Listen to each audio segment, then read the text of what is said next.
আল্লাহুম্মা লাব্বাইক লাব্বাইক লা শারীকা লাক লাব্বাইক ইন্নাল হামদা ওয়ান নি'মাতা লাকা ওয়াল মুলক লা শারীকা লাক। পৃথিবীতে সবচাইতে 365 দিনের মধ্যে শ্রেষ্ঠ দিন কোনটা?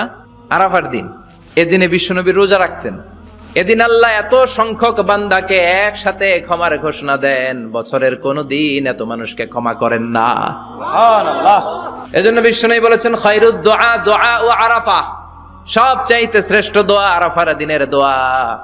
বিশ্বনবী বলেন আরাফার দিনে একটা দোয়া আমি করি, আমার আগে সব নবীরা এই দোয়াটা করতেন। দোয়াটা বিশ্বনবী বলেছেন খুযু আন্নি মানাসিকাকুম, আমার থেকে হজের নিয়মগুলো জেনে নাও। রুকনুল হাজারিল আসওয়াদ, কাবা ঘরের 4টা কর্নারের একটা কর্নারে একটা ব্ল্যাক স্টোন আছে, ব্ল্যাক স্টোন আল হাজার আল আসওয়াদ, কালো পাথর, এটাতে কিস করা সুন্নাত। চুমু